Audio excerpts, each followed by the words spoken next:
Coming up on Smart Tech today, Matthew Cassinelli and I are back in the saddle, and we are talking about Apple Watch. Yes, there is a story about the ECG feature actually doing a better job of detecting a heart condition than the hospital's ECG monitor. Interesting stuff there. Plus, lots to talk about in streaming, including some cool new hardware for streaming live from your iPhone, and of course, our picks of the week. And Matthew Cassinelli attended a virtual wedding.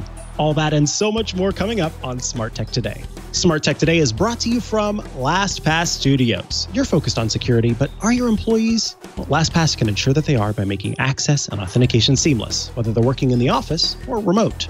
Visit LastPass.com/twit to learn more. Podcasts you love. From people you trust. This is Twit.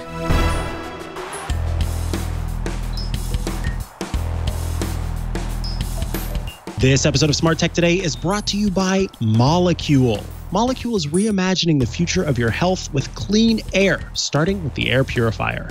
For 10% off your first air purifier order, visit molecule.com and enter code STT. And by Casper. Casper is a sleep brand that makes expertly designed products to help you get your best rest one night at a time. Get $100 towards select mattresses by visiting casper.com/STT and using promo code STT at checkout. Welcome back to Smart Tech Today, where we explain the exciting, the dynamic, and the sometimes confusing subject that is the Internet of Things. I am Mikah Sargent. And I am Matthew Cassinelli. Heck yeah, you are. How you doing? Doing good. Feeling, I don't know. I just settled in as much as I can be for something like this and just trying to stay productive. But yeah, I saw your calendar's full. You done did it. You're I all actually good to filled it go out there. once. I was saying it's I feel way better now that I actually did it because it doesn't look like I haven't done anything in 2 months. It's like there was a couple weeks in there that weren't maybe as productive, but yeah, I had a really productive weekend. For some reason, some stuff just clicked and came together in my head, I guess, and I started doing some cleaning in my house that I had been putting off, and trying to wrangle some cables and cords and all sorts of things. So yeah, it's kind of nice to start the week fresh with stuff in order, and who knows how the week will go. We'll see, but for now, it feels glad good to hear that. Yeah. So let's kick things off. I think had talked on the show before that Apple had released a COVID-19 app, and I've downloaded it. I'm sure you have it on your phone. But the app has some screening abilities so that you can sort of check what you need to do depending on the symptoms that you have, things like that. And then so some other information in it. It has been updated with new symptoms that are part of the situation and new tips for masks, which, of course, a lot of places are instituting a mask requirement. My locale is one of those. I wouldn't be surprised if yours is as well, where you are required to wear masks. And some stores, even in counties and locales where they are not required, stores are still saying, if you want to come into our store, you have to be wearing a mask. So it's kind of good to have those masks in there, mask tips in there. Yeah, it is nice. And I didn't actually keep it installed on my phone. And that's kind of why I wanted to just mention it, that I do think the original version was they got it out as fast as they could, which is great, but it didn't have a ton in there. And then even throughout April, they added more official guidelines, but it is just there's more handy information in there, especially the CDC guideline, a link to how to create your own mask if you can't actually order one. But I was saying before the show, I ordered a pair from, I love this brand, this guy, who has a brand called Ugmonk, and they make I have a desk organizer back here in the distance, and the t-shirts that I like to wear are from them. But they pivoted their factory the factory that they get their stuff from is now making masks, and so they're selling these. But I wanted to get a pair because it is we ordered a nice pair, and it is you do have to clean them pretty regularly, and also just if I'm going to wear this for the foreseeable future, I want it to be comfortable. And their clothes are. So I'm hoping this mask is too. It's yeah, like $10 that's each, so not bad. Not a bad price.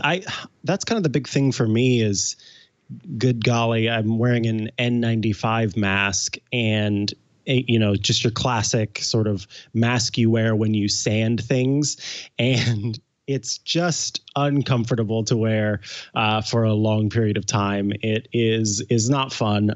So I've been looking at some cloth masks and am, I could very easily sew some up myself, but I wanted to also support other businesses and check out some of the other options that are out there, and then maybe use those to inform how I would make my own if I choose to go that route. And so far, I have ordered Sticker Mule. Is normally a sticker company that makes product packaging and vinyl stickers and stamps and things like that. But they produced a device for those style of masks where the mask normally hooks behind your ears. That could be uncomfortable for some people, myself included. It kind of freaks me out, the idea of having something behind my ear like that, and it's painful after a while.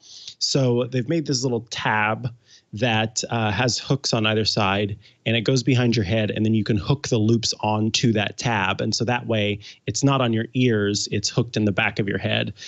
So they have masks, cloth masks, as well as those tabs. Those are supposed to be coming soon. But these Ugmonk ones look quite nice. They're nice and big, which I think is a big thing that ends up being an issue for folks. Is seems like a lot of times they are a little too small, have been the complaints that I've seen. But like mine doesn't pull fully on my nose and things like that. Or I might get that Sticker Mule thing too, because that's my issue, is that they're slightly loose and I want to like untie the strings and tighten them, but it's just kind of like a lot to deal with. But again, it's like having more, or like a set in the car and things like that, in case you do happen to forget it, it's like more the merrier. Absolutely. Yeah. Have some. I guess. I did want to talk really quickly about that app. I think one of the things that's fascinating is the updates. You go to the App Store and update the app, like, is a normal process for updating an app. But it seems odd that this is the update method for the app. One would think that it would be sort of tied to a web database where the information is from which the information is being pulled. And that would give Apple the possibility, the ability to update the app more frequently, given what this involves. You know what I mean? This is a constantly changing situation, and to tie it to app update as opposed to tying it to a referential database, that's odd to me, and I think it speaks to a larger criticism of Apple in general surrounding its once a year, twice a year, thrice a year updates to its system, where there are these huge updates versus sort of incremental changes that can be downloaded quickly, like Android does with the Google Play Services system. And I don't know, what are your thoughts on that? I mean, my first thought, I just like scrolled to the bottom of the app, and there's a privacy policy and legal policy, and I slightly had some interactions with Apple lawyers at one point, and they are the most thorough lawyers in the world. So my first thought was just that like somehow there's a privacy issue with that, where like it has to go through some sort of process to make sure all of the information is right, or it's not. I mean, it also is saying like they're not collecting your answers from the screening tool. So there might be the concern that like the screening information is getting passed over the web and things like that. That would be my first guess. I mean, also like, I check my app updates, and I know that you do. I assume you do too, and maybe people who listen to this type of show would as well. But I'm curious how many, like, just a total percentage of the whole of people who use Apple devices just have auto update on, because my habit is born from a different era of checking every single app right. update. So, like, that's probably I think they turned on by default like 4 years ago or something. So. Yeah, that's a good question. I'm curious about that too. I do not have auto update turned on because I'm also from that era. It's like we want to know. We're nerds, so and it's less about control.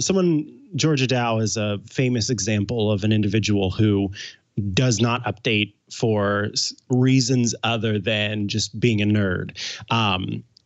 more of a control thing and making sure that the app update is something that doesn't bork the privacy agreement that's put in place and things like that. For me, my reason is that every new app update has the possibility of being like opening a present on my birthday or on whatever holiday I support. I mean, get that dopamine whatever rush. holiday I celebrate. Yeah. It's, there's this new feature I can try out. That's so exciting. Or, there's a new mini game in my favorite game. That's not me, but those are the kinds of things that I like to see and review because they are fun.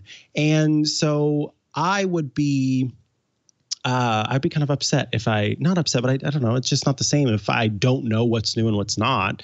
But it makes sense why apps often implement these new splash screens and in-app notifications for check out what's new. Those always get on my nerves because I'm like, I already know what's new. Let me get to my app. But there's a lot of people who will never know that otherwise. So also, by the way, I do want to mention I recently have started using a shortcut based off of something from Mac Stories where they collected all of the deep links into the settings app and some of them also they found the App Store ones too. And so I have a shortcut that opens to the page of the app updates in the App Store immediately. So you can get right to your dopamine rush as soon as possible. Okay. Yeah. You're but it's like I use it. I've actually used it like every day. And then I because I update apps to like check if there's something new, and then Test Flight also because there's like a lot of, I mean, for beta apps, it is like if you don't check app updates, you'll have no idea what gets added to the app, and you open it and it's like suddenly new. So I still have that habit, but yeah. Yeah. You have to send that my way for sure. The right link too. That's fun. So let's see. What else do we have here? So I guess it's about time. The Apple Support app, which I think many of us are going to be using in the coming days and months for, let me see, where are they? Oh, here they are. For this reason. Your AirPods.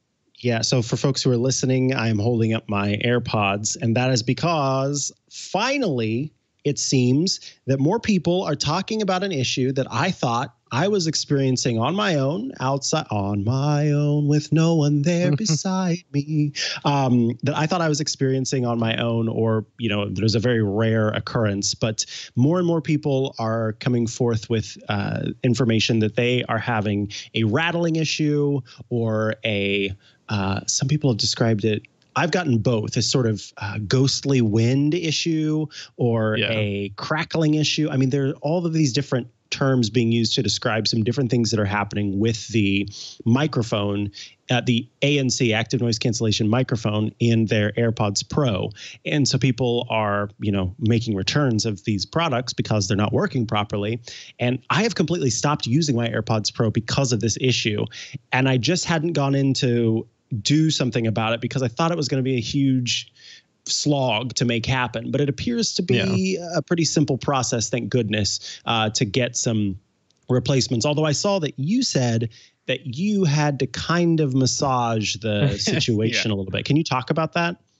Sure. I mean, part of just like the whole story is that the Apple Support app is like much more refreshed now, and it's easier to find where you need to like go in and get the AirPods support.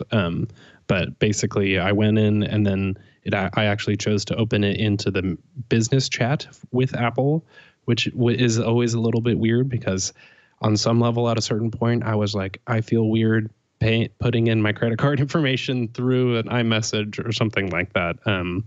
But basically you just start like getting paired with somebody and then go through the support thing. But they were a little bit, I think it might've been a little, just like a language barrier thing because they were like, oh, are you on the beta? And then I was like, well, yeah, that's totally not it. I swear.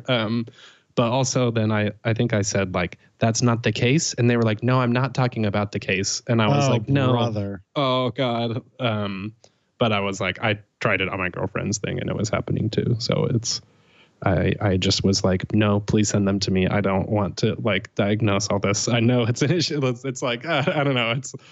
It's like, oh, are you sure? It was just kind of like, oh, if there's a beta, that shouldn't be affecting the AirPods much. And I was like, yeah, but I'm still having the problem. That's like, so don't tell me I'm not having the problem. Like, Yeah, it was. I'm sorry, that upsets me because I was already feeling a little gaslit by the situation in the first place. You know what I mean? Oh, this is just a me thing. This is not something that other people are experiencing. And so it kind of sucks when support is required to gaslight its the people who call in the get-go. You know, and I'm not saying that to be funny, or I really don't feel like I'm being dramatic when I say this, or melodramatic when I say this. Up to a certain point, they are kind of supposed to gaslight you because they don't know your level of understanding and what you have tried and haven't tried. And so you can tell them, many of them, 100 times, I've already power cycled the beep beep modem and the router and this and that, and then they're like, oh yes, but have you tried power cycling? Have you tried unplugging it? Or they say something else, and I feel it works that way every time. And so you can try as much as you want to say no, I know what I've done and this is not working. And there's still that conversation that takes place where you have to convince them. It gets exactly. That's why I was trying to be like, no, that's not what's happening. They're like, oh, it seems it's a beta. It's like, I don't know. It could be related or something like that, but it was just like, I was like, no, please send me one. Like, don't stop it. Like, don't try to do that to me. Do you know who I am? I'm Matthew Cassinelli. No, I'm just kidding. You know you did. But it is always like, it's just like trying to be clear with them up front. It's like, oh, what's the Parks and Rec where Ron's just like, I know more than you. And the guy's yes. like, oh, okay. Yes. You want to be nice, but you also want to get to the solution that you know is the right solution. Yeah, it's like, I'm not just like, oh, I'm having problems. It's like, people are all confirming the exact same thing and it happened to me pretty specifically where it was like when I would touch it and things like that. So I almost thought that somehow like the accelerometer was like misfiring and like trying to pass in noise that it should have been canceling out. But it is just like helpful to see. I mean, sometimes it does take somebody like Marco Armand on Twitter to post about it and get 50 replies. And then you're like, okay, yeah, this is actually an issue. Like, we're not just making it up. But yeah, they're pretty nice. It's like mine's in Reno, Nevada on the way here to replace it. So wow, Kevin, also just fast. So people know you have to confirm like $100 down payment in case you don't send in your AirPods. So it was a little like, wait, am I paying $100 to replace these right now kind of thing? But I will follow up, I guess. I assume I will get it back in time and everything. But it's kind of, I mean, these are some of those problems that's hard to tell when you first get them if there's going to be a long-term manufacturing issue, or it could be like one huge bunch from all of the pre-orders went bad. I mean, even other people have talked about like I think the AirPods are way less noise canceling than they originally were. And so maybe this hardware thing is related. Yeah, the firmware. Yeah, the firmware update people have complained about. It like freaked me out when I got them because I would be like outside and then it's like a car goes by and you're like, Jesus, like I had no idea that was there. And then that definitely wasn't the case recently. So I am curious maybe if it's hardware or like people on Reddit are like, why isn't Apple talking about this? And they need to fix it. So who knows? Maybe we'll see something. Or I think, were you saying an extended warranty program?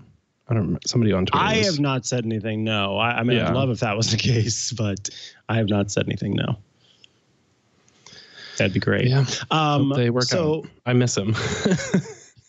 Yeah, me too. I miss being able to use them because first generation AirPods, I didn't use those at first. And then like I bought them, but I worked from home. And so I didn't use them very often because I worked from home and I worked from home alone. And so I could just play music out of my bookshelf speakers. But when I started being on the go and going places, then I did use them. And then one of them started to die on me. I couldn't hear out of it. It was at 20% full output, and the other one was at 80% full output. And so I was going to be getting rid of them.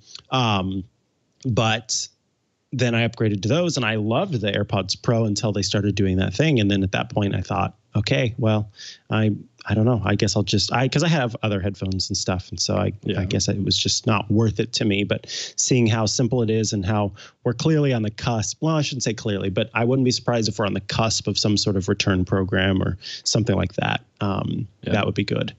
Let's move on to talk about the European Heart Journal. There's a paper in the European Heart Journal talking about a story of an 80-year-old woman in Germany whose Apple Watch detected evidence of a heart condition that a hospital ECG did not pick up.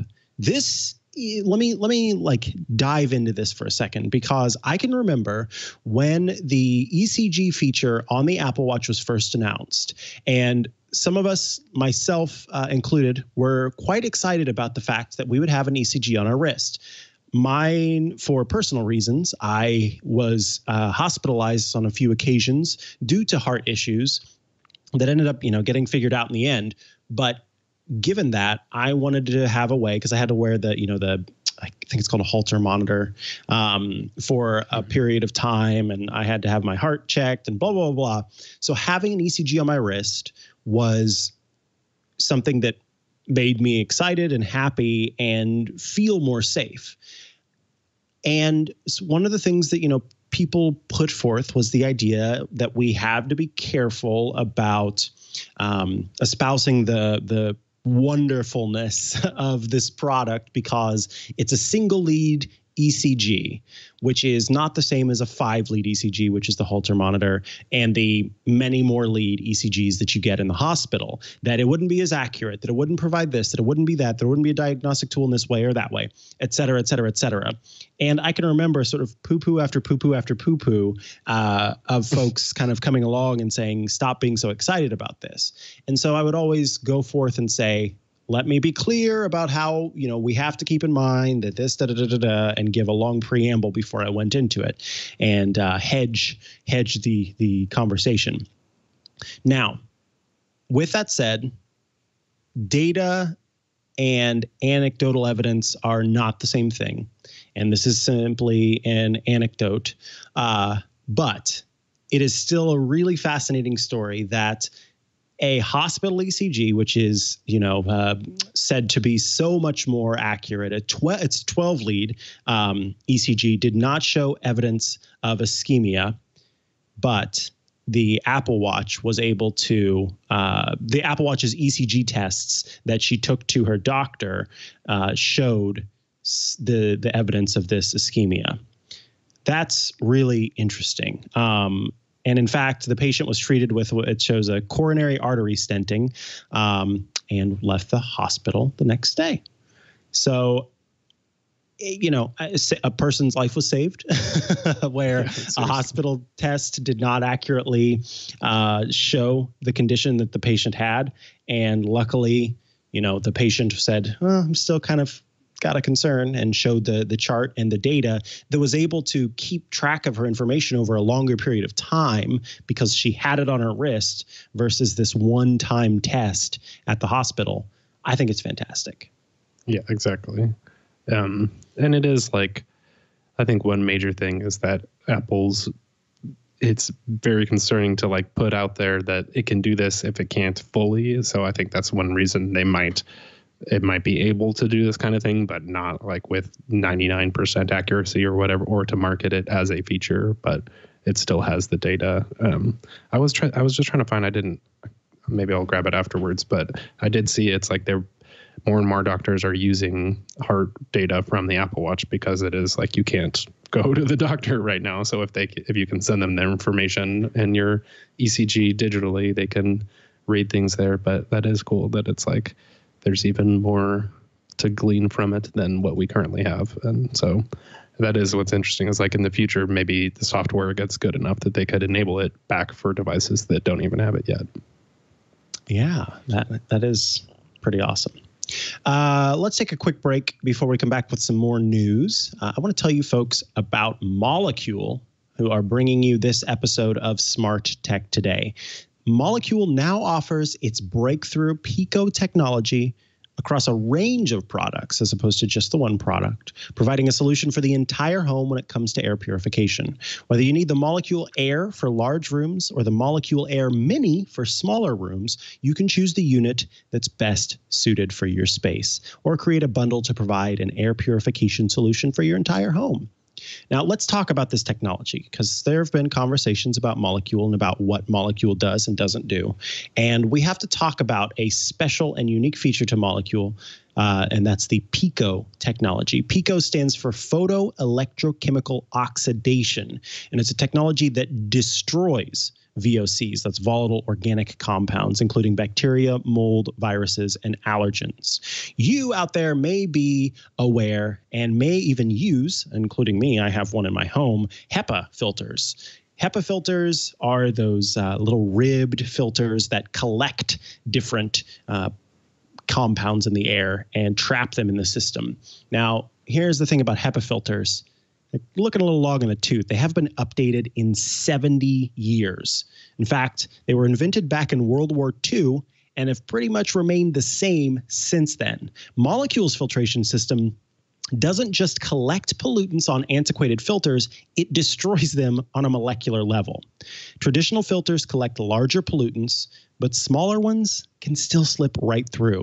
While they may seem small, these tiny particles are a big deal to allergy and asthma sufferers. Molecule is your best defense against allergy season, and it is hitting, let me tell you.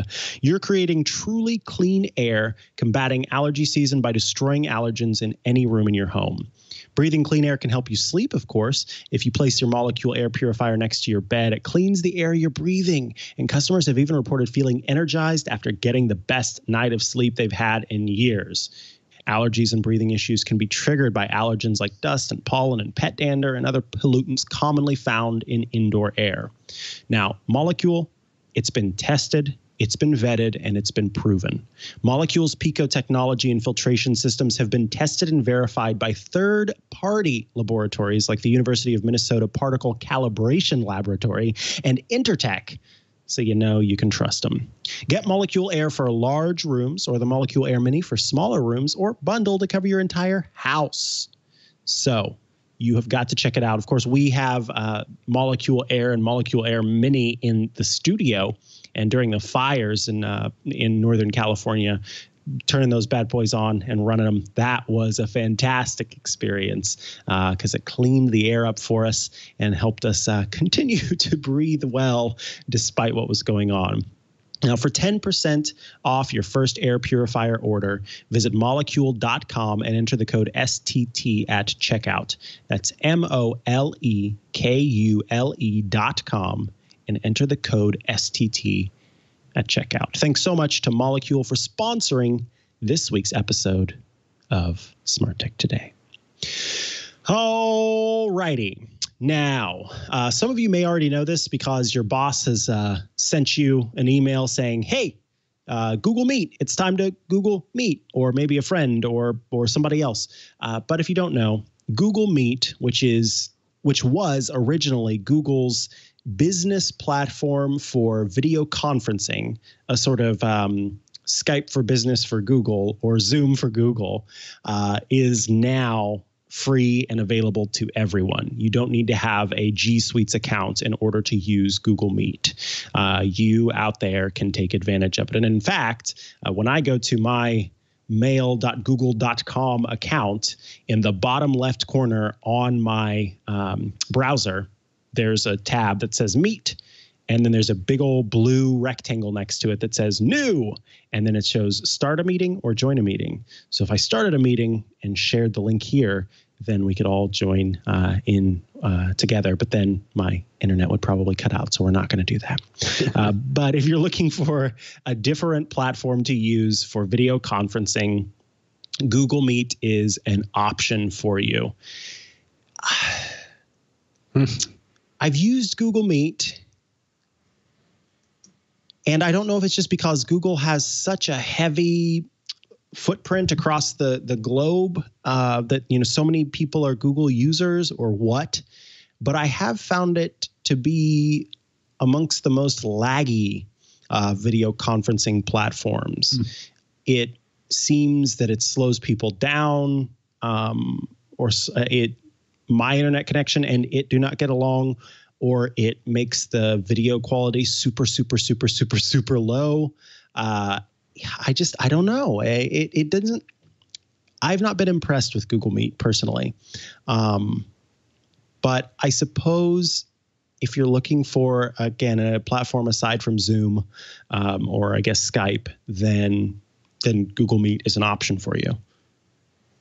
Yeah, exactly. It's kind of just like one of the, at least it's like a large platform that you might be able to necessarily rely on in the future. Like there is definitely some instability with some of the smaller streaming services. Like even I know that like generally stuff like Discord doesn't make money, even though people spend hours chatting or things like that.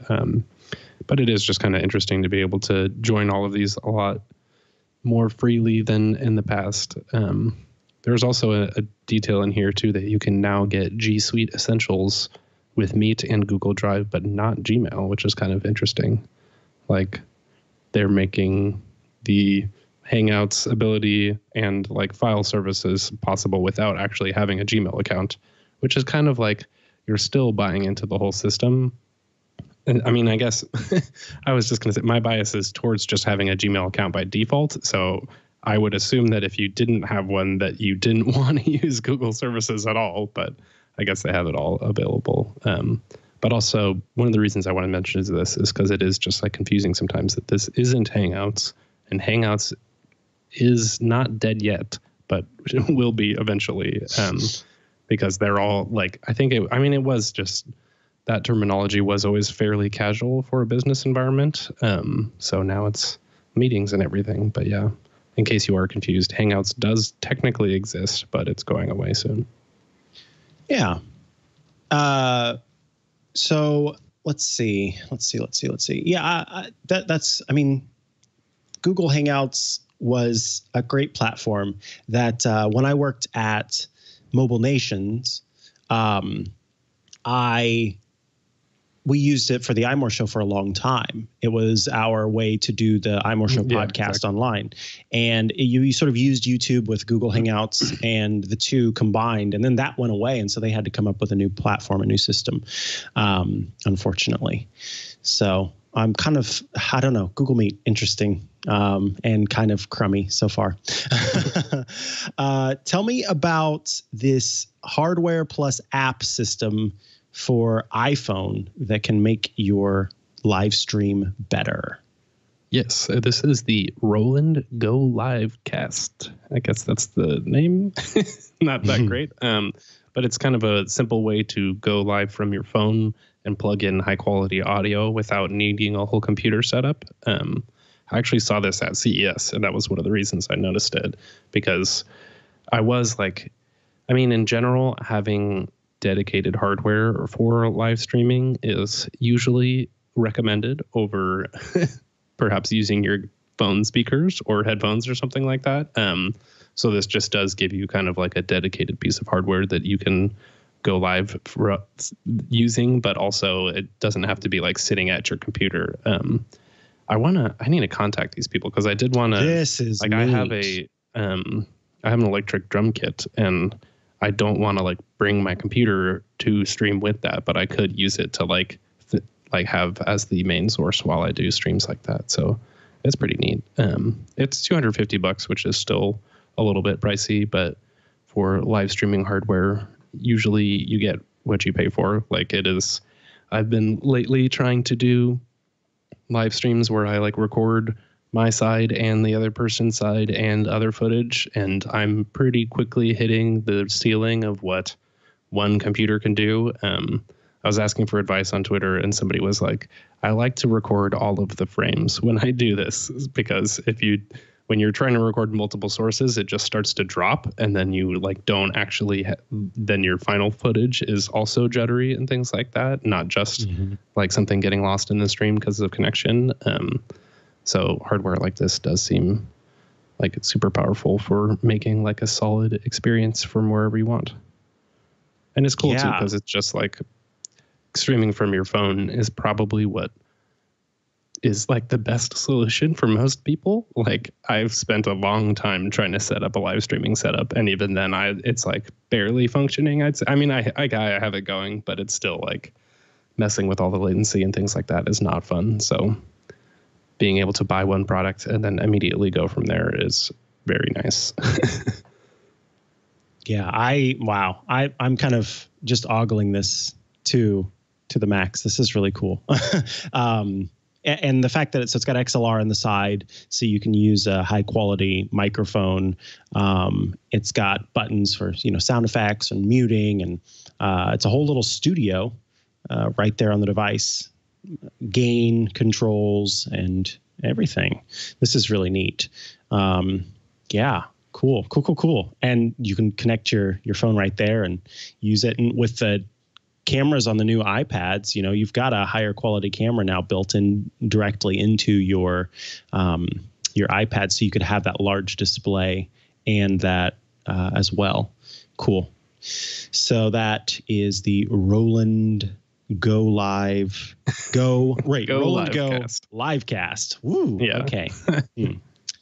Now this is, I don't know about you, but this had me pretty jazzed for sure.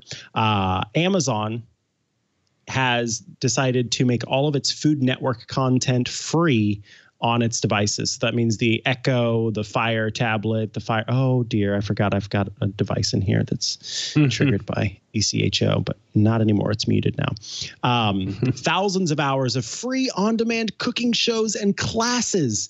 That is the Food Network Kitchen, and you can get it on any of those devices, especially the Amazon Echo Show. It was a $4.99 per month subscription service, but for now, it's available for free.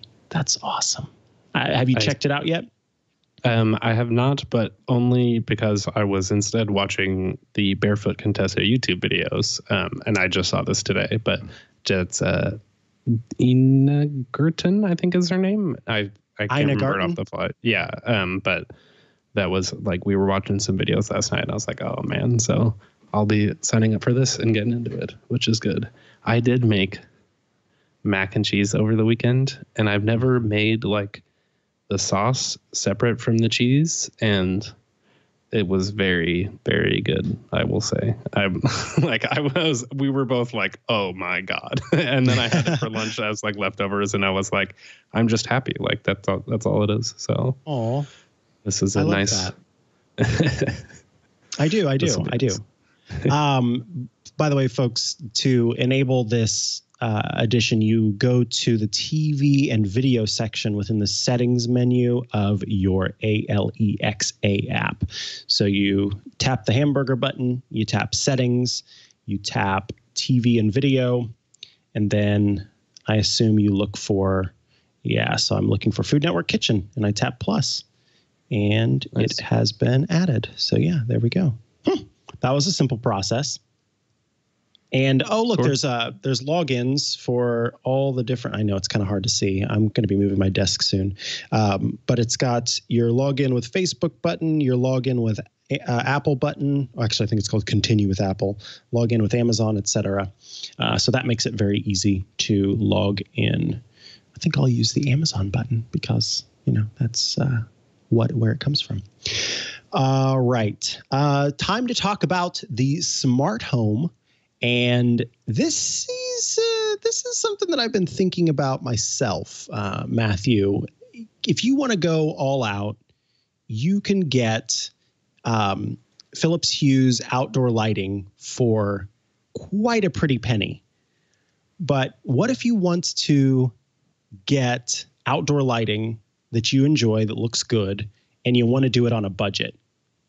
Well, 9 to 5 Toys has the answer for you. Yeah, these are solid. Basically, it's a collection of HomeKit plugs that you can have to just like get whatever outdoor lights or something like that. If you do have a space that you are privileged enough to enjoy, because we have like the tiniest slice of a backyard, and now I'm like out there every day. Like it's like I'm so grateful, and I don't think I ever used it before this time. But there's some nice they have options for HomeKit, the Morose Smart Outdoor Plug, and of course it's $35, and then the Google Assistant and Amazon Echo ones are like $10 cheaper. So it's always like, come on. But there's a TP-Link Cassis Smart Outdoor Plug for Google Assistant and Amazon Echo, and then also a Sentry Smart Outdoor Plug. But basically, I just have been trying to like create, I'll actually put it in the notes of, I saw a good video from CGP Grey. I always say that wrong because I read it, but it's a video about like just how you treat your environment during a quarantine, and about it's kind of metaphor of like you're in a little spaceship and you have to maintain your spaceship, and just making spaces that you have a little bit more pleasant. Like we're trying to get a sunshade and like hook it between the wall and the roof and things like that, so we can sit out there and enjoy it. But getting some like string lights or something, and then being able, of course, being me, to automate it all NFC tag shortcut style as much as I want is nice. And I was surprised that I was totally prepared to open it, and it's like $75. So having them be $35 is actually pretty nice. Yeah, that's much less money. And there are quite a few. TP-Link, of course, is one of them, but there are so many different options for outdoor lighting, and then to use those less expensive lights to go along with it. The strip lighting is really nice. So unfortunately, it looks like a lot of them are sold out at the moment. But I know that Amazon Basics has some LED outdoor lighting as well. Yeah, I've got a little. I don't even know what to call it. It's a deck essentially, but it's this tiny little deck that I can't do much to. There are all of these rules in my lease that that say what I can and can't do to decorate that space. So it's kind of interesting seeing how that plays out. But some people leave their Christmas decorations or their holiday decorations up for too long, and then they end up getting in trouble, and it's a whole situation. Drama, I guess. I'm kind of bummed about this next story. I remember when Automatic had first made its OBD2 port tool for car diagnostics. It launched on Kickstarter, if I remember correctly, the Automatic Link.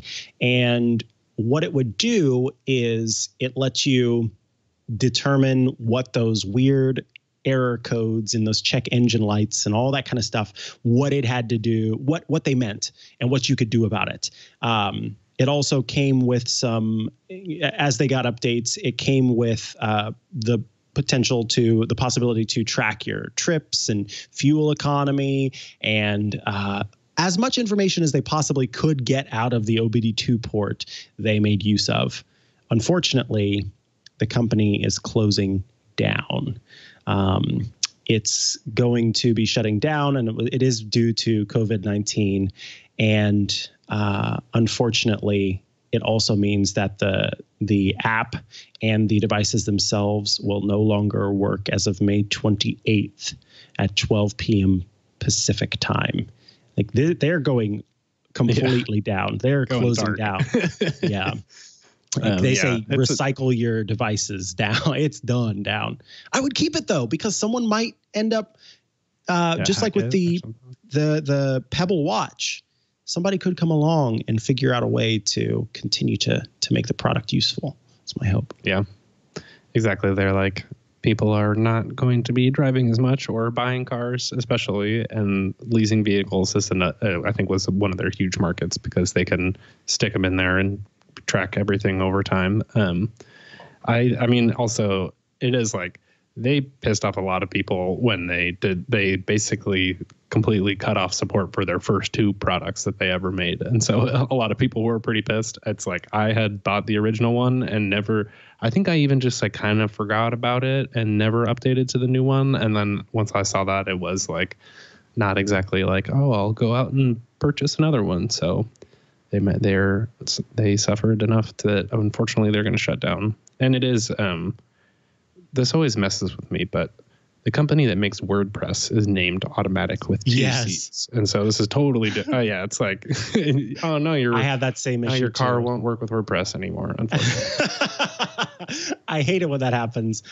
Please post my blog from my car. That's all I ever wanted to do. Or it's like post all where your car is parked. It's like all your private personal information. But I will admit I have shortcuts to track mileage and things like that. So if there are other solutions for that type of stuff. But it is just kind of sad. This is like maybe one of the first IoT things I ever kind of heard of. And it's still just like, your car is a computer. Why can't you get that information out of it? You'd think it was easier than having to plug some third-party thing in, but maybe we'll see it in the future. Yeah.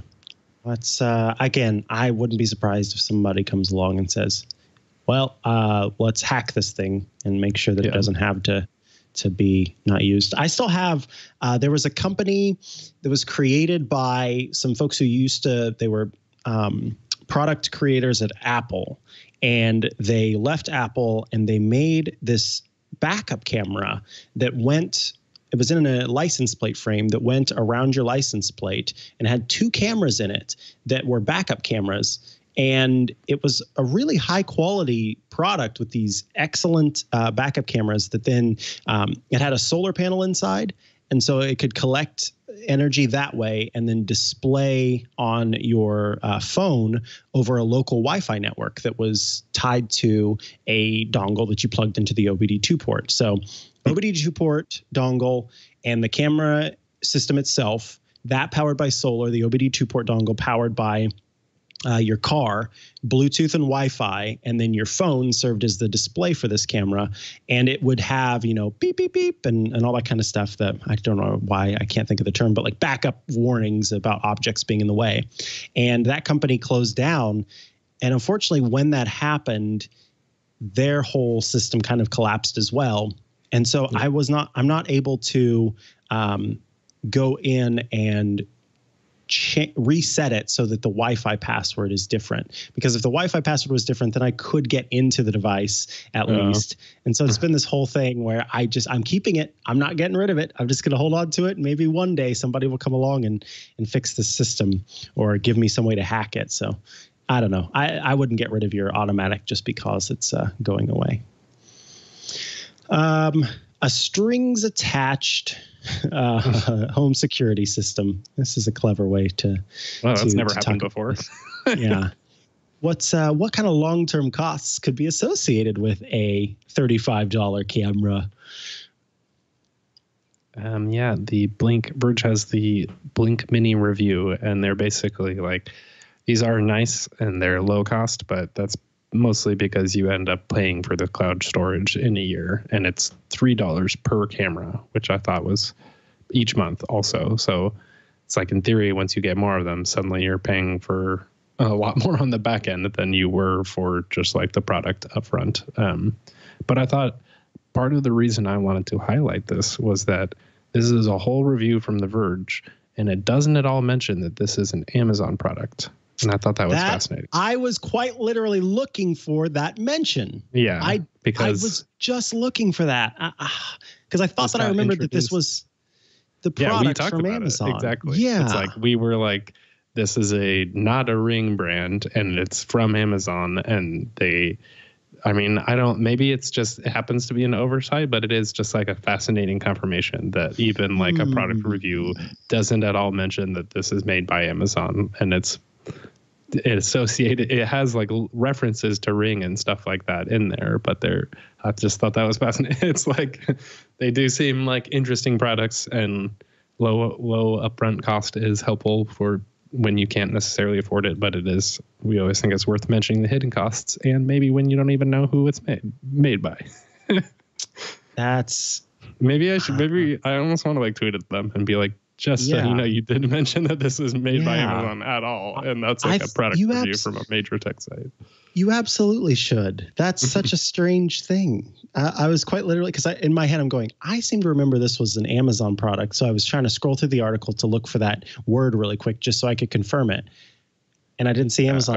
I did a Control F and nothing, or Command F, but Oh, wow. I mean, I will give The Verge credit that they do on almost all of their tech reviews now. They have like a call out box in gray that's like, here's all of the terms of service that you'll have to agree to in order to use this product. So they do a good job of like making sure you're aware of what's actually happening, but it is just like a fascinating omission there. Yeah. Okay. Well, that's weird. That's very interesting. And also, this is interesting too. So part of Amazon trying to sell the Blink is their mention that there's no monthly contract. There may be no monthly contract, but there's a monthly payment. Yeah. Well, that's right. It's like you can stop whenever you want.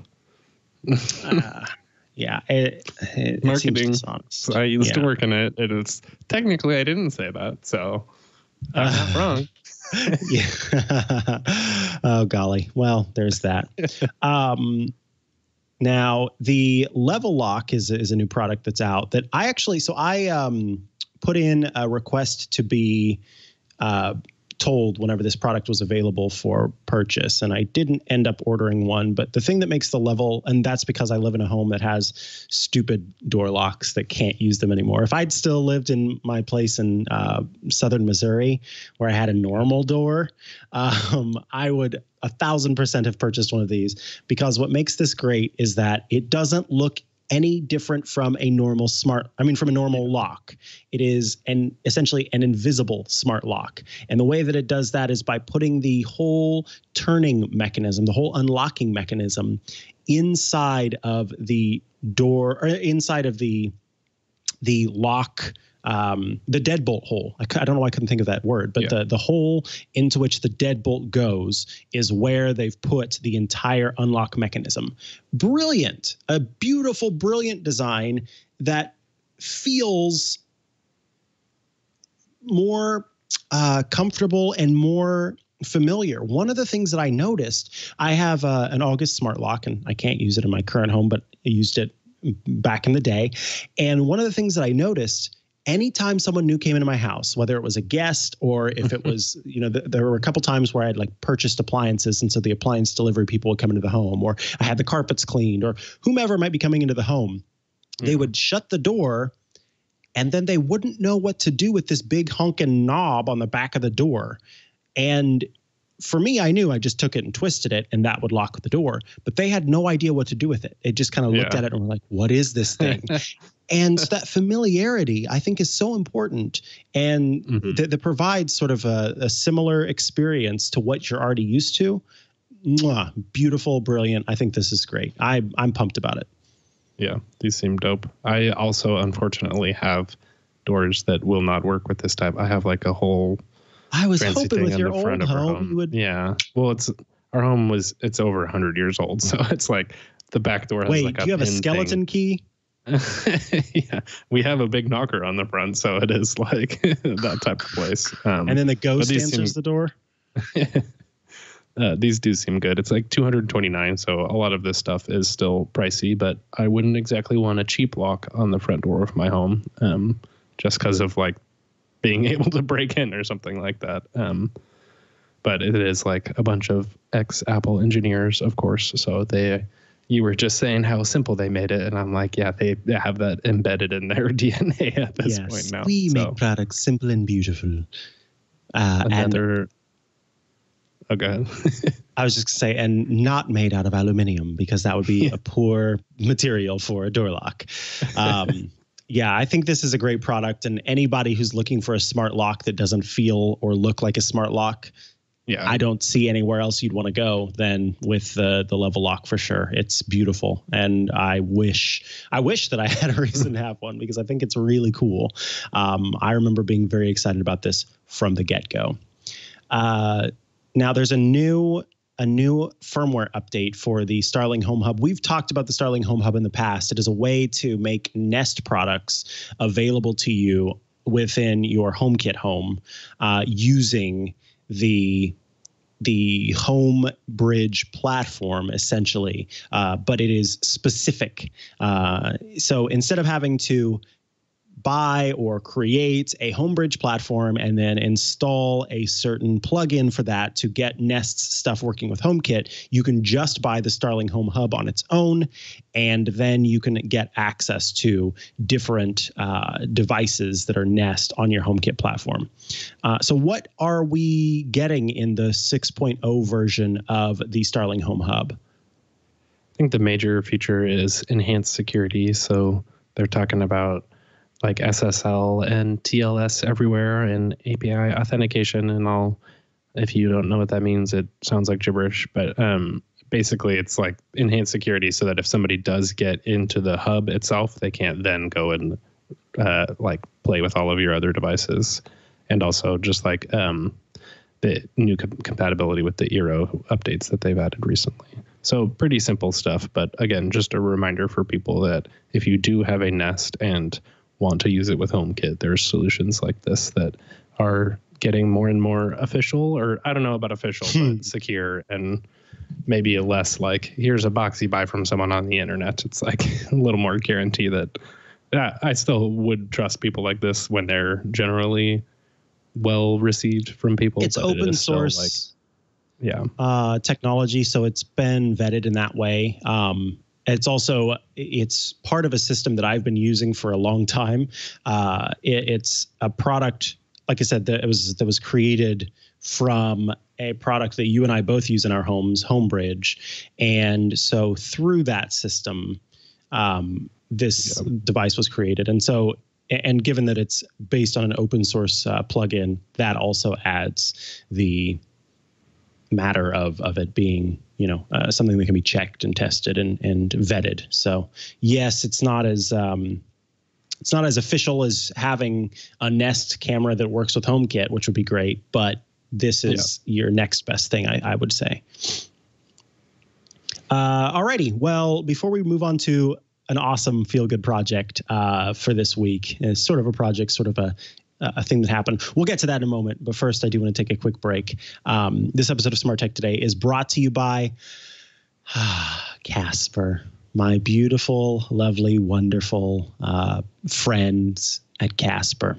Of course, Casper is an online retailer of premium mattresses for a fraction of the cost. Their products are cleverly designed to mimic human curves, providing supportive comfort for all kinds of bodies. You spend 1/3 of your life sleeping, 1/3 of your life sleeping. So you should be comfortable while you're sleeping. The original Casper mattress, that's the one I have, it combines multiple supportive memory foams for a quality sleep surface with the right amount of both sink and bounce. Its breathable design helps you sleep cool and regulates your body temperature throughout the night.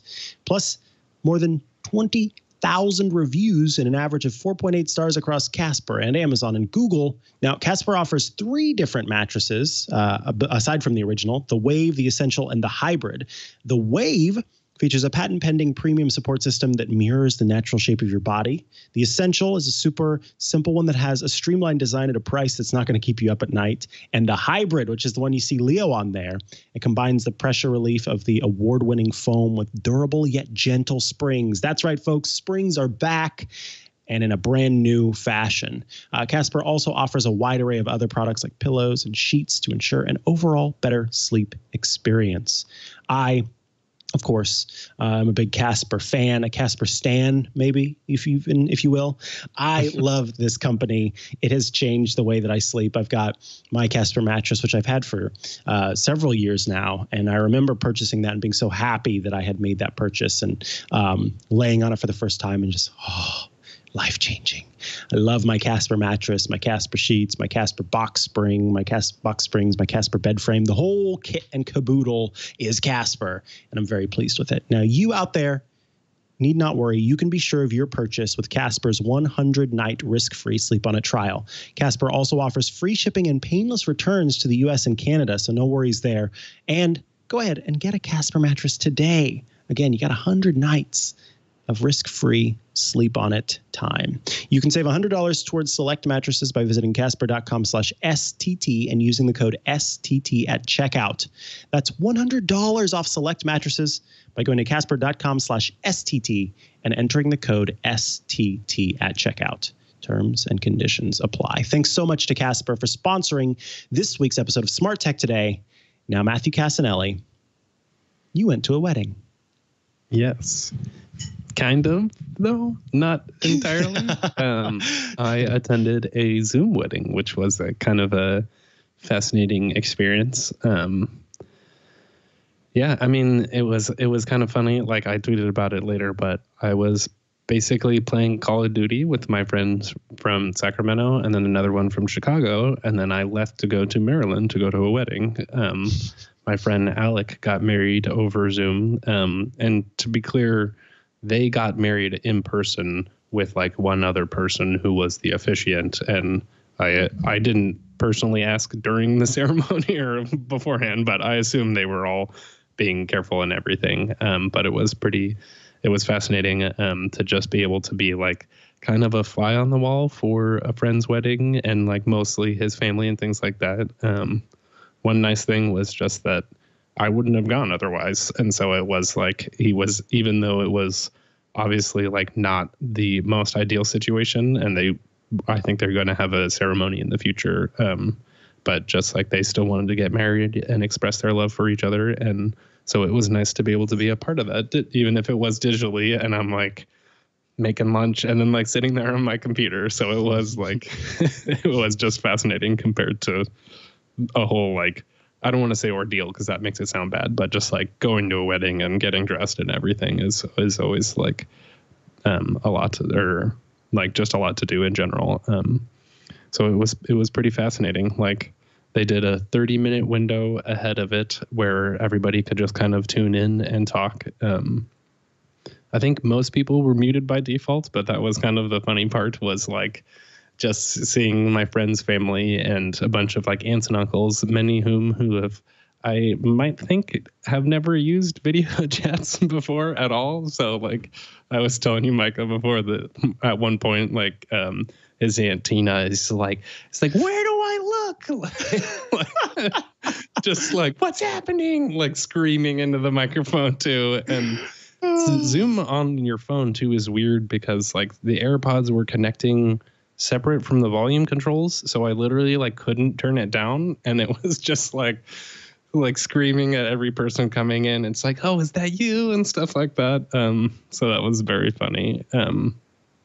But yeah, they just did like simple ceremony vows and things like that. And it was just like pretty neat to get to experience that from my friend and sort of be able to tune in and like just experience somebody else's joy and seeing his whole family. And like afterwards they took screenshots of everybody's screens so you could kind of see who was there and things like that. But it was a lot of fun. I thought of our like live streaming tips too, because the whole time I was like I wasn't facing the light. And then when they like picked up the computer afterwards to like say hi to everyone, I was like sitting turned so that the sunlight was on my face so that like the light was, or you could just properly see me and things like that. Nice. But yeah, it was fun. It was nice. I was like, I went to a wedding and then I went back to playing Call of Duty. And that was on Zoom. Yeah. Yeah. And they had like somebody recording the whole thing and like taking other screenshots of people afterwards and stuff like that. So they were like our Zoom photographer, but they had a real photographer also, which was nice. This would be a good time to mention that we have published on YouTube this past Friday, the hosts at Twit. So myself, save for Leo. So myself, Jason Howell, and Ant Pruitt all competed in an online or, over the internet cooking competition where we were each in our respective kitchens and were given mystery ingredients and then had an hour, or were told we would have an hour to create a meal in that hour. It was called Twit Shelter in Kitchen. Super fun to have Mary Jo Foley and Andy Anatko as the celebrity guest judges. And so we have that posted, published on YouTube. It was an absolute hoot. So much fun. I won't reveal any secrets or who ended up winning or anything like that, but go check that out. Anthony, he put his foot in it. if we're going to speak in terms of food, and really made it pretty amazing, and then was absolutely cruel in his selection of the mystery ingredients that we were supposed to incorporate into this meal. Let me tell you, that part was a nightmare. And if nothing else, you should tune in just so you can see my partner have an absolutely, utterly horrible reaction to my dish whenever it's finished and completed. Wow. Because I'm not going to say, it was a new experience for all of us. And he was not pleased sort of palate wise with the new experience. We'll go with that. So yeah, definitely worth your time. And you'll have to see all the twists and turns that they threw in. And I have to say that Andy and Mary Jo both did a great job of being commentators and judges, asking questions along the way, sort of making observations. It ended up turning out really, I think, incredible. So please go give that a watch over on YouTube. We'll include a link in the show notes. Yeah. I'm curious now that you say that, do you have any, do you think that contributed to you having a better weekend? Having fun with your friends? It really did. So I didn't think it was going to at first. Because I thought it was going to be more stress than it would have been worth. But I just sort of leaned in and said, you know what, I'm just going to have fun with this. It's just going to be, a good time. I'm not going to overthink anything. And it ended up sort of making the start to my weekend all the better because of it. And so, yeah, it was a lot of fun. It really was. So, yeah, I think that it started my weekend off right with a good time. It also forced me to make sure that my kitchen was, spotless, which I don't know about you, but I thrive in a spotless kitchen and I don't thrive in a non-spotless kitchen. So sort of getting all of my ducks in a row there before the start of the show, and then getting to have the fun of setting up this whole camera system. I had a cutting board camera. So it was my normal camera that saw my kitchen. And then I also had a secondary camera, an over the head camera for my cutting board. And so I was working with two cameras and using Ecamm Live to sort of run the whole setup. Nice. And then had my AfterShokz on, which are those bone conducting headphones. They've been a sponsor of the show before, so that I could keep my ears open and listen and everything like that. So it was a lot of fun to throw my creativity not only into the technical setup of the show, but then also into the creation of the dish, because I will just tell you, for people listening, one of the mystery ingredients was dragon fruit. And that was probably one of the easier ingredients to work with. So you really have got to check it out to see the ridiculous ingredients that they made us work with. But it was a lot of fun to do. Nice. Let's move on to your pick of the week. Yes. Oh, wait, real quick. I am curious. Yeah. Okay, actually, maybe you should just tell me after the show, but I want to know about your whole streaming setup now, because it is for sure. Okay, cool. So my pick of the week is the ThinkPad TrackPoint Keyboard 2. And this is mostly a nostalgia pick, because now you can get the little red nubbin on an external keyboard.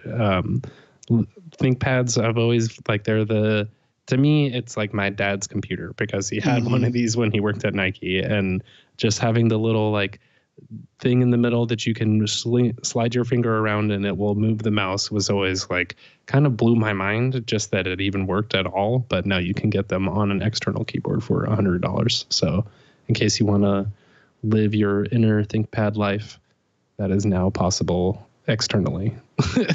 That was a terrible metaphor, but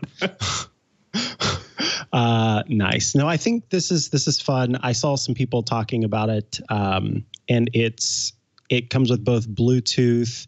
It says Bluetooth or wireless nano. I don't know what wireless nano is, but the USB dongle can do Bluetooth and whatever wireless nano is for up to 2 devices, and works with both Android and Windows. So yeah, that's pretty cool. And of course, yes, the little TrackPoint system in the middle that people seem to love and enjoy for sure. Cool. What is your pick? My pick, that was $99.99. Yeah. And ships in 7 to 9 days. My pick is, we've got all these speakers and headphones and wireless earbuds and all these things, but my tried and true friend and something that's been with me for a long time is my UE Boom 3 or Ultimate Ears Boom 3 portable waterproof Bluetooth speaker. This is it's got a really nice fabric on the outside. These buttons on the front are volume up and volume down buttons. I can hold it in my hand very easily. It comes with a carabiner loop and clip, and then the controls are on the top. There's the power button, the pairing button, and then the middle is a smart button where, hitting it once is play pause. Double tapping it takes you to the next track. Triple tapping it takes you to the previous track, and then you can set up within the UE Boom app to have a special shortcut for holding down on the button in the middle. So mine currently will play music from my Apple Music favorites list. It can work with Spotify and some other ones as well. So you can choose a playlist that is automatically played from upon hitting this button. And what's cool is you don't even need to hit the power button or anything like that.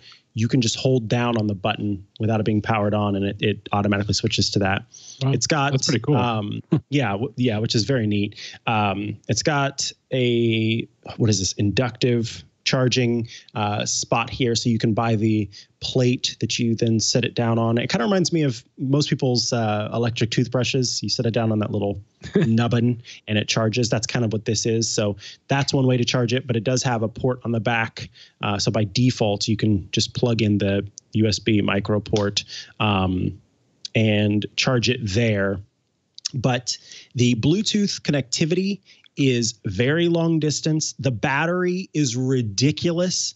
The sound is incredible, and it's waterproof, which means that this is my shower speaker. This is the speaker that I take into the shower with me when I'm listening to, when I'm listening usually to audiobooks or something like that. And it floats, so you can take it to the pool or to the beach or whatever if you'd like. But this thing is so steadfast. Like I said, I've used it in the shower a whole lot. I've also sort of, took it through its trials when I first got it to test it, because this was a review unit in the beginning. So dunking it and all that kind of stuff, and it works. It has held up very well. And one of the things that I like about it, I don't know what, I think this is an implementation of Bluetooth, and I'm not sure exactly what it is, but this is currently off right now. No, it's not powered on. It's currently off. But if I were to launch the UE Boom app on my iPhone, I can go into the UE Boom app and hit the power button within the app, and it will send a turn on signal to this speaker and turn it on, even though it's not on or paired with my device right now. So again, I'm not exactly sure what, I don't know what implementation that is that does that, but I think it's super cool that it can do that, and I'm happy that it does that. And so no questions, because there are some times where, because I carry this around with me into different rooms and stuff like that, I will forget where I put it. And so I can just hit that button, it turns it on, and then I can find it, because you can set it up with different sort of power on sounds and power off sounds. It is not inexpensive. It is $120. There are some colors that are more expensive, but this thing has lasted me already a long time and will continue to last me a long time. The battery life, the true shock resistance and waterproof quality nature, of this product makes me feel incredibly comfortable recommending it as a device worth purchasing for that price. It's an investment that I think you will be happy with. When my sister was looking for a speaker for her husband, my brother-in-law, and he wanted one that was, going to withhold and withstand some stuff. This was the one that I suggested, and he was, and that it was both withstanding and portable, but also was loud. Yeah. And this is the thing that provides for all of that. It puts out some great sound. And if you pack a punch, yeah, they really do. And if you get more than one, or you have one, your friends have one. When you come together, you can pair them all up together and create sort of a swath of sound in a party space. But I don't know, they're kind of loud, so that might be a little overwhelming. But yeah, that's the UE Boom 3. I've had this for so long that when I went to look for it, I was looking to see if there was a Boom 4. But there's no iterating on perfection. So the Boom 3 is still the choice, is still the model to go for. Yeah, this is the UE Boom 3, and it is made so that it could fit into a cup holder. Or as if you were watching, then you may have seen it slides nicely into like a water bottle holder on a bike, and you can play music from it there. The only thing that I would change about it, if I would change anything at all, and really I wouldn't even change this about it, but if someone was like, you have to change something about it, it'd be just a little bit lighter so that I could clip it to like a belt loop or something, because I would carry it around with me on my pants. Yeah, exactly. Right now my pants would go down if I did that, and I'm not going to be Flava Flav and hang it around my neck. So I love this thing. UE Boom 3. Well worth the $120 that it cost. Nice. I have like a UE roll, and that is like 10 years old now, and it's still going. And I mean, it's definitely not like that loud or anything like that, but their products are solid and like waterproof all over. Yeah, that's like when you link that, it's like that is the ultimate beach speaker. But please don't play it too loud. Yeah. That always happens to me. It's like, you're like, I have the perfect spot. And then somebody's like, oh, I'm going to roll in with my speaker and play music for all of you to hear. And I'm sure UE that's you, now. No, I'm very good. I promise. UE also has the UE Blast and the UE Mega Blast, which are they're also Wi-Fi speakers. So they can work with Amazon's virtual assistant. And then the Boom 3, which is this, then the Mega Boom, which is a bigger version that, of course, has even better sound. The Wonder Boom, which is, I would call the replacement for your roll. So it makes it very portable. It's kind of cute. And it has... Isn't there a colorful one? Yeah, well, that's the Wonder Boom. So it doesn't look like it's listed there on Amazon, but it is on the site. And what it does is that it has 360-degree sound. So it puts the speakers sort of around the outside so that it can be more powerful, even though it's in this small, compact form. And then they just released the ridiculous Hyper Boom, which is, or maybe, I don't think they just released it, but recently released the Hyper Boom, which is this huge device that is very intimidating. It has great, dynamic range, but what's interesting is that it has some ridiculous bass in it that can really shake the floor. I don't think it'd be for me in my. Yeah, I don't think it'd be good to have for me in my, if I had a house, maybe it would be okay, but not here in this complex where people can hear. But it lasts for 24 hours and has ports for optical, auxiliary, and even USB charging of third-party devices. So anyway, check out Ultimate Ears' products because they have some really great ones, really well designed, and I think pretty devices. Alrighty, folks, we have reached the end of another episode of Smart Tech Today. If you have questions or feedback, or you want to share your picks, or your Zoom weddings or whatever, please do so. You can email us. It's stt@twit.tv.